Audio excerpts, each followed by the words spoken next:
What if it took you 12 months to get your first deal, which is a 10-year lease purchase sandwich deal, netting over six figures?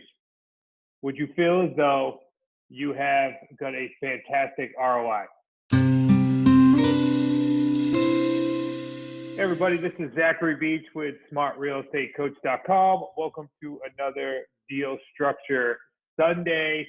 I have such an amazing duo here.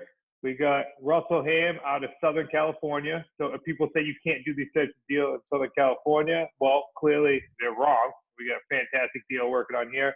And his coach, Mike, out of California as well. Welcome to the show, guys. Hey, Zach. Thanks for having us. Hi, Zach. Thank you. Awesome. So Russell, as I said in the introduction, it took you roughly 12 months in order to get your first deal under contract. Obviously, you're in a tough market, but what we're going to go over on this deal, which is a 10-year deal in Southern California, do you feel as though your return on investment, do you feel as though it's worth it? Of course, because there's no money out of my pocket. No, absolutely. I just want, for those who are out there, Russell comes from a background, obviously, with zero real estate background, school teacher. So it took him maybe a little longer than most during this time, but Russell has shown some amazing resilience, some grit, and now has a fantastic deal. So if you're out there and it's taking you a little longer than you thought it was going to, that's okay, because there are fantastic deals out there for you, especially the environment that we're in right now. We have seen our niche continue to soar as smart real estate coach in the Wicked Smart community, including Russell, is on track to get the record amount of deals in a month. And that is during this entire chaos right now. So I just want to tell you there's a ton of hope out there. There is a ton of deals out there for all of us to take advantage of. So Russell, with that as a backdrop, let's start out from this deal. Let's hit me with maybe a little background on this deal between you and Mike. Tell me kind of where you found these sellers, and maybe some of the nuances about the deal before we dive into the actual numbers.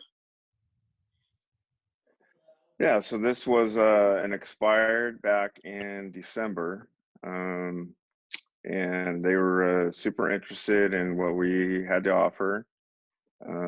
So went on an appointment, went out there, and the first thing they said as soon as I got there was, this might not be a good deal for you because we need to sell by April to capture the capital gains. So we sat in the kitchen and called Mike. So we had a little conference call in the kitchen, and so Mike was able to discuss with them maybe the possibility of going a little bit longer and using this as their investment, maybe more for retirement when they're done with because they're teachers out in the Palm Springs area, so they're looking for retirement. Okay, so Mike, how'd that conversation go? Because obviously you go from, hey, we're going to need to sell this thing. I think you said off camera by April, or we're going to get hit with capital gains, to, all right, now it's going to be a 10-year deal. So they went from like, we need to sell this thing like a couple months to now it's a 10-year deal. So how'd that conversation go, Mike, and how'd you make that pivot? Well, I knew that, that we had a short amount of time, which was going to be very difficult to do on their end, right, to sell traditionally, especially for full market, right? Normally, if you want to sell something fast, you have to discount the price just to move it on time, right, and quickly. So I was thinking, okay, if you're going to take a hit on this with capital gains, let's see how we could kind of recapture that through the payment, because I knew that their payment was really low compared to the rents in the area. And so there is a spread there where they can make some money over time to offset those capital gains and actually make a lot more and still get full market value on the property. So they will come out way ahead going through our terms if they just had time on their side, which they did. I knew they had time on their side. They weren't in a hurry to get that money. They didn't need the money. The house was vacant, right? So it was actually pretty easy to put together. So what we did was we did our research on our end afterwards. Well, we can go back to the conversation. It was a long conversation. There had quite a few questions in the kitchen there, but we had him on speakerphone with Russell there, uh, and we basically just went over all their questions. You know, how can we profit off of this? How long are we looking? How long of a term are you looking to do? Do you need the money right now, right, to take out the equity and use it towards something, which was a no. And then we answered some other simple questions that were very easy to answer. It was just a matter of making them comfortable with us and building a little bit of a rapport, because the terms business, right, and what we do is not the norm, right? People aren't used to it, right? So it takes a little bit of educating, and we did that and made them feel real comfortable. Awesome. All right. So let's start from the top here. I appreciate a little bit of background there. So let's start from the top, and then we'll cover some of the things that you said. So we got, obviously, Russell, this is your deal, location, let's just say California. And the type of deal is? It's a lease purchase. So sandwich lease. Sandwich lease. Okay. And the source was? Expired.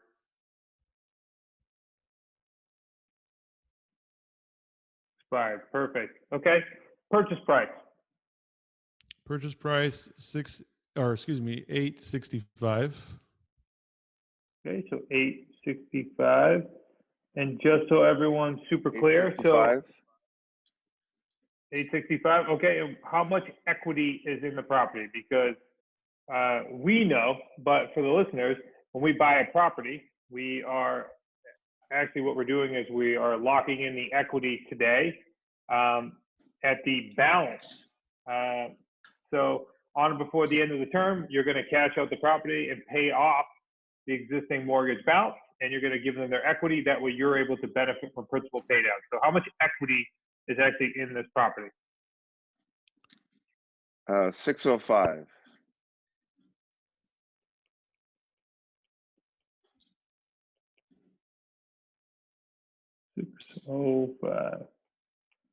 Okay, so just so I'm correct, the balance is roughly what, 260?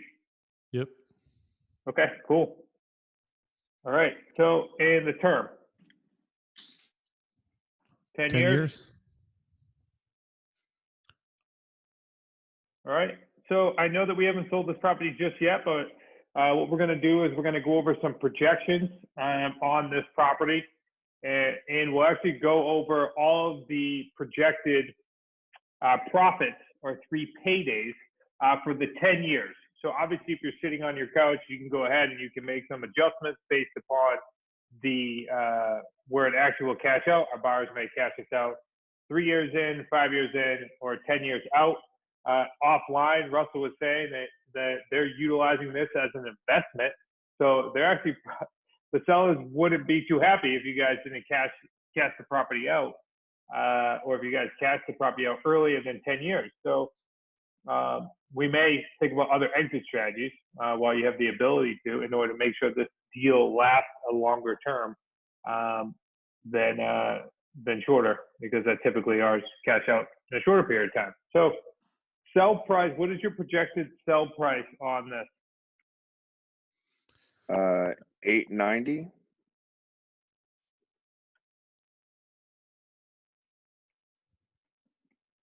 Okay, and that's what the comps are telling us in the area.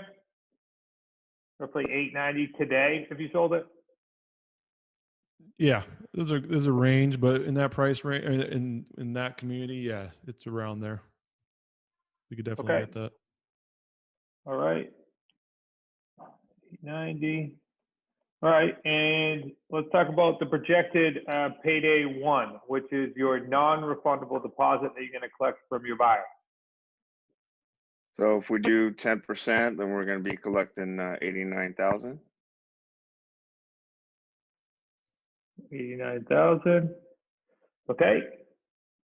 All right, let's talk about, so just in case you're out there, I mean, 10% on an 80, almost a $900,000 house is definitely reasonable. It's going to typically fall between 6 and 10%. In my opinion, selling a $900,000 house, without at least a plan to get them up and over 10%, wouldn't be very. I don't think it'd be as successful, of course, unless you could set it up for at least 10% down, even if it's over time. Okay, let's talk about the monthly payment. I know there's a little bit of nuances to this because your sellers were a little difficult, right? When did you originally speak with your sellers? Like the first time you made contact with them? It was in early December. Probably, I want to say December 5th. Okay, so December 5th, and then when did you actually get the property under contract?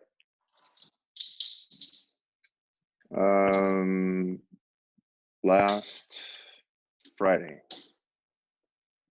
First March, contact, what is that, December March? 5th. What is that, March 18th or so? Yeah. Okay, so you're talking about, what we got, like 90 days before you have the property under contract? Yep, they ended up going with the realtor just to see if they could sell it before that April deadline. So they didn't go with us first, even though we had a better plan. They really wanted to try and get it sold on their own. So we backed off and we let them do that. Of course, they have the right; it's their house. So we just kept a finger on them, right? Kept the pulse on them. Russell was checking in every so often. I would say maybe every 3, 4, 5 weeks, right? In between, just kind of let them know that we're still there, and they ended up not being able to sell. Didn't even get an offer. Like I said, to sell it that fast, they would probably going to have to, discount the property, right? So they didn't get the price they wanted, and they ended up going separate ways with the realtor, and they came back to us. Beautiful. So just in case you're out there, majority of our deals are actually going to take, 90 days, 180 days in order to get the seller fully on the contract, because there's multiple options out there, especially if with these particular sellers, they were trying to sell this house as quickly as possible to eliminate capital gains. Then what they needed to do was pivot, obviously, since they weren't able to sell in that quick period of time. So fantastic deal for you guys to step into. So tell me about the monthly payment, because there's a couple things happening here with the monthly payment. So what is the actual expenses that the seller has? So PITI. Russell, what was it like? Their total payment was $2,300 with everything. 2,200. Yeah, PITI. It's actually 22, Zach. 23. Yeah, you're right. 23. Okay. That's including HOAs and the solar payment that they have, and of course taxes and insurance. Okay. So you got 2,300, and then what did? So they were renting the property for 38. Okay. So you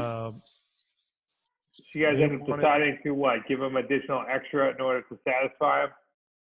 Yeah, they wanted to look at it as an investment, since they know they can make $1,500 in spread. They wanted to still keep that if they were going to go on a long-term lease. So we're going to take it to market at 38. We feel like we can get more than that just because it has the solar now. There's a few different things that we could probably sell it on a payment of 41. So we're still going to make a $300 spread.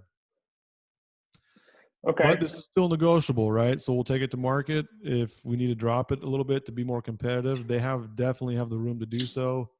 And I still think they would be okay with that. They wanted to try to maximize it from the beginning. So we'll see what we could do for them. Yeah. So really over the top important here, which is you took the property under contract. You negotiated the best you could when it came to the actual terms of the agreement, and then we're going to take it to market, and we're going to see if there needs to be any adjustment. Right. So your potential from your buyer is you're thinking $4,100 per month. Yep. Okay, so monthly cash flow of 300. roughly 300. 300. Now, out of that 2,300, you know how much is taxes? Do you have the breakdown there, Russell? I don't. I know principal pay down is 570, right? Yeah. And the rest is taxes, insurance, and HOAs and solar. Well, my point with this is if you use some of our techniques, you could certainly add the taxes back in as our buyers do pay the taxes. Or what we do is we set them up so they understand that this is how much they would pay in taxes, and that would be part of their monthly payment. That way we can prepare them for once they go get their own loan. So you could potentially create a additional spread, or that's more than likely going to come into play in your marketing when you're dealing with higher numbers here.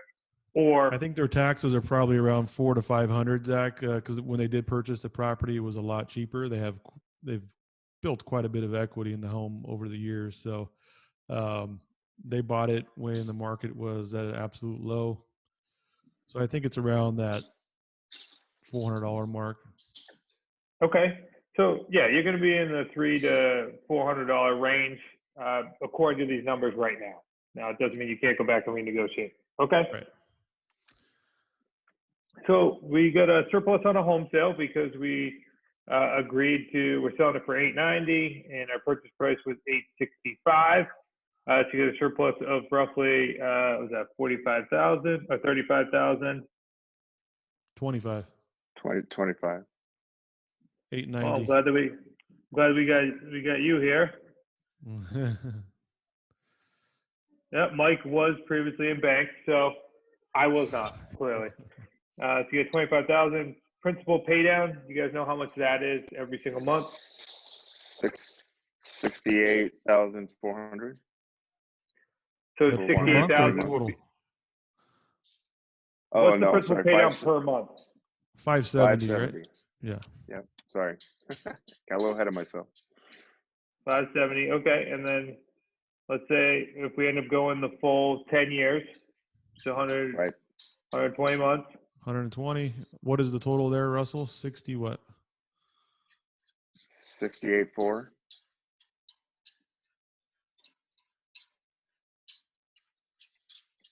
Okay, so obviously that's a huge piece. Minus the original payday, which is 89,000.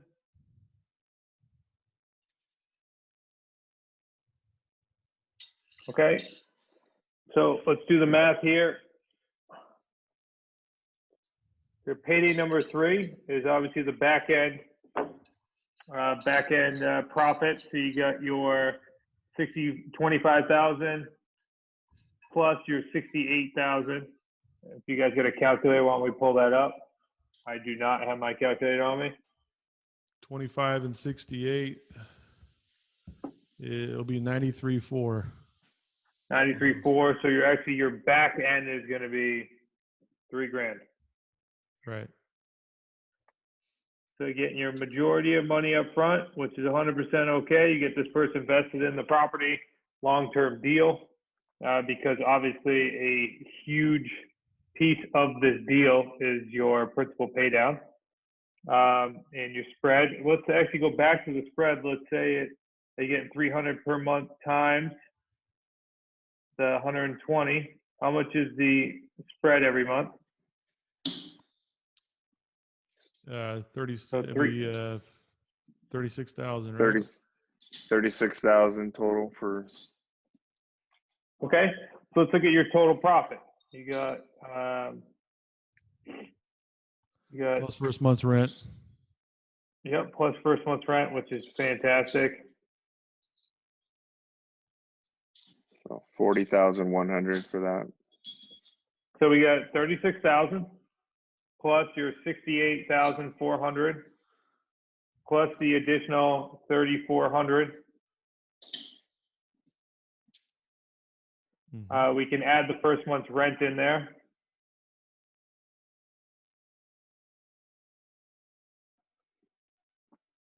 Mike, you got your calculator out still? Oh, am I doing that? I'm sorry, guys. Yeah, that comes It's all out good. to, I'll do it quickly here, 68,436 36 and 4,100. 108,500. 108,500. And does that include the first month's rent? That includes the first month's rent. All right. So you got a $108,500 deal on this property. Not too shabby for your first deal, huh, Russell? Not too shabby. Awesome. As you can tell, Russell is a very humbled man, and now he's $108,000 richer. So congrats to you, Russell, on this deal.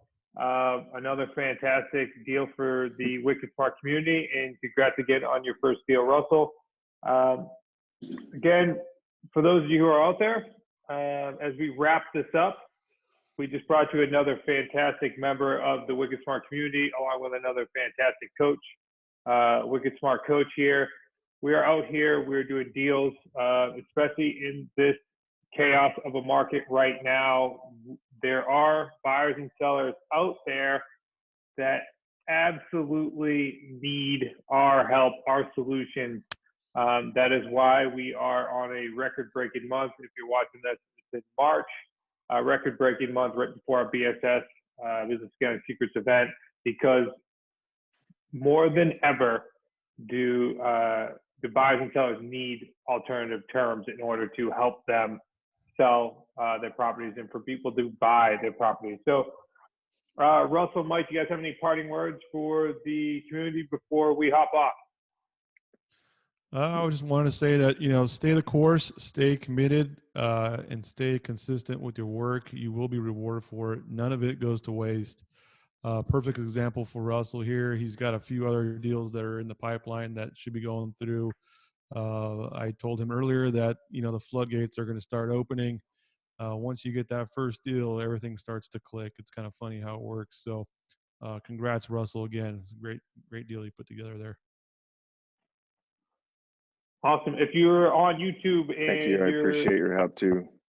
If you're on YouTube and you're enjoying these Deal Structure Sundays, go ahead and subscribe. Also, go ahead and comment below. We'd be happy to answer any questions you have. If you happen to see this on our email list or on Instagram or Facebook, make sure you go ahead and like, follow, share, whatever that social media platform allows you to do. But most importantly, connect with us.